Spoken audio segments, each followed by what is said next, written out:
Space is flat. They've admitted it. So I'm going to go through this article. I don't have a lot to say. This is just one of those instances where they'll admit the truth. They'll admit that their model doesn't work. And it's hilarious because that's like the biggest thing that you get people. If you say that you're a flat earther, you'll get people, where's your model? You don't even have a model. The people that get so enraged about it, I think that the ones that get that enraged about it, they know that Earth is flat and they get just pissed that non-initiates figured it out. And their model doesn't work. That's why is everything CGI? If your model worked and if you guys have all the best stuff and if you do it all for reals, why do you have to rely on CGI constantly and just stories people say? It's not science. It's not reproducible. Anyways, here's an instance where they will admit that they're not right and that observations totally contradict their best guess. You can get the best theories of the time, and 10 years in the future, they'll still be making up new ones because it's not right. It's not like theirs is right.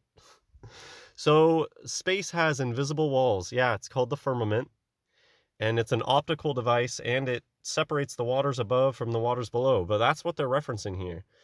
I believe whoever wrote this, whoever's doing this research, probably know, and that's why they get off on putting these little Easter eggs throughout their stories. They can say invisible walls because they know that the firmament exists and that it's an invisible wall. It's a way for them to show off that they're illuminated. And yeah, let's get through this. Scientists have proposed the existence of a new fifth force to explain. It's perplexing because reality does not match their CGI bullshit. That's why they always have to come up with new theories. The planets, whatever they are, they're not spaceballs. If you go look at real images of the planets, it's clear that they're flat. To me, it's clear that the moon is a disk and not a sphere. That's why we don't see the other side of it. To me, when you look at a real image of Saturn, I think it's really obvious that it's flat and that it's producing its own light.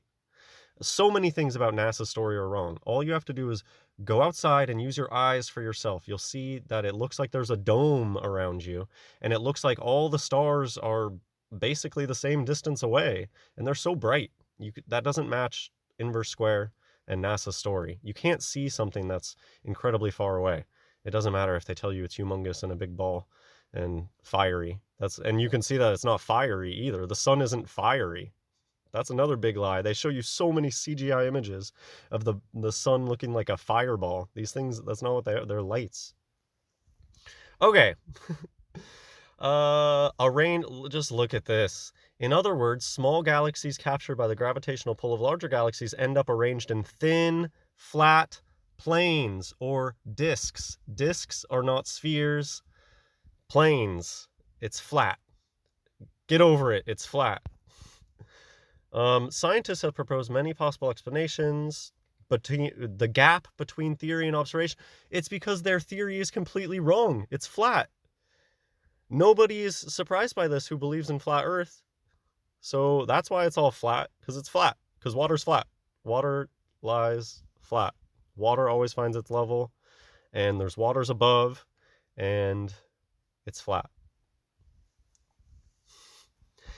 Okay, one of the many problems of their model. Their model is not perfect. They come at you saying that their model is perfect. All that they can do is they can dazzle us with they know certain things that are all cyclical, I believe. It's not because of their model. When they know when eclipses and stuff are going to happen, it's because it's all cycles. All of this stuff, it's cyclical. The Mayans knew about this stuff ages ago, they tell us. So it has nothing to do with NASA computers and no, it's all numbers, counting. This place is discrete, and it follows cycles. I mean, that's it. I'll link to this in the description. Domain walls. The domain wall. The wall of this domain is the firmament. Invisible boundaries. There's just so much in here. The universe is not expanding. The firmament's actually coming down. I think it's pretty obvious that the firmament has been coming lower and lower. And the Bible says that. The Bible says that New Jerusalem comes down from heaven. So That makes sense that it would be coming down. The sky is falling. We don't need any new particles to the model. Just look at how nonsense mainstream science is. These are the most brainiac people out there getting PhDs, and this is the type of BS that they're coming up with because their model doesn't make any sense. It doesn't match reality at all, not even close. So the people on the fringe, you could just tell that they're grasping at straws to make their model fit. Got some more CGI stuff. I don't know. That's it. I was going to do like a general space thing, but I just want to focus on this one article. It's flat. They admit it. Space is flat.